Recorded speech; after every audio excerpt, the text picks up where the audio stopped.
Role model کون ہے ان کا؟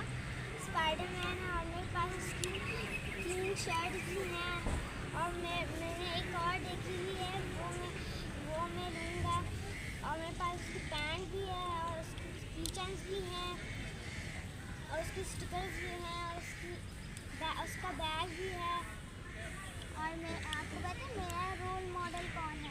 میرا رول ماڈل کرامی ہے۔ میرے پاس اس کی 100 اسٹیکر شیٹس ہیں، اور میرے پاس اس کی پانی کی بوتل ہے، اور میرے پاس اس کا اپنا بیگ ہے، اور اس کا کاسٹیوم بھی ہے۔ اور مما یہ کیا آپ کر رہی ہیں؟ میں پڑھ رہی ہوں سیرت النبی صلی اللہ علیہ وسلم، مما آپ یہ ہر وقت پڑھتی کیوں رہتی ہیں؟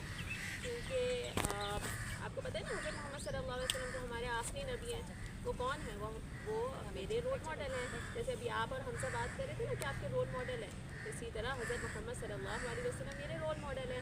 تو میں چاہتی ہوں کہ میں ان کی طرح، انہوں نے جو کام کیے، انہوں نے جو جیسے بتایا چیزیں، میں ویسے ہی فالو کروں۔ اسی لیے آپ نے دیکھا ہوگا کہ میں آپ کو ہر وقت سنت بتاتی رہتی ہوں کہ یہ سنت طریقہ ہے، یہ کام سنت ہے، ایسا کرنا سنت ہے۔ میں آپ کو حدیث بھی سناتی رہتی ہوں، ہے نا؟ تو پیارے بچوں اور مدرس، کیا جب ہم یہ بات کرتے ہیں کہ حضرت محمد صلی اللہ علیہ وسلم ہمارے رول ماڈل ہیں، تو اس بات کا اظہار کیا ہمارے عمل میں سے بھی ظاہر ہوتا ہے، یا پھر یہ ہماری صرف زبانی بات ہے؟ اگر ایسا نہیں ہے تو واقعی یہ سوچنے کی بات ہے، کیا ہمارا کنیکشن حضور صلی اللہ علیہ وسلم کے ساتھ اس طرح کا ہے کہ ہماری زندگی میں، ہمارے طرز زندگی میں ان کے کاموں کا ہم اظہار کریں، اور ہم اپنے بچوں کو کیسے انٹرسٹ دلا سکتے ہیں، کیسے ان کا کنیکشن جو ہے وہ قریب کر سکتے ہیں؟ جب ہم خود اس کو پڑھیں، سیرت کو پڑھیں، اور سیرت النبی صلی اللہ علیہ وسلم کی بکس اگر ہمارے گھر میں ہوں گی، ہم اس کو پڑھیں گے، تو ہم اپنے بچے بھی ہمیں دیکھیں گے، اس کو فالو کریں گے۔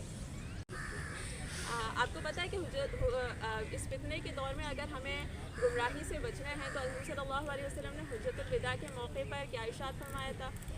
2 چیزیں بتائی تھی کہ اگر آپ اس کو مضبوط چیزیں تھام لیں گے تو آپ گمراہ نہیں ہوں گے۔ وہ 2 چیزیں کون سی ہیں؟ قرآن، سورہ کہف بھی دکھائے تھے، سننا قرآن، سورہ کہف بھی دکھائے تھے، قرآن، سب ساتھ میں بولے بچے، سیرت النبی صلی اللہ علیہ وسلم کو ہمیں اپنی زندگی کا حصہ بنانا ہے، اور اسی کے مطابق ہمیں زندگی گزارنی ہے، تو انشاءاللہ ہمیں دنیا اور آخرت کی کامیابی ملے گی۔ شکریہ۔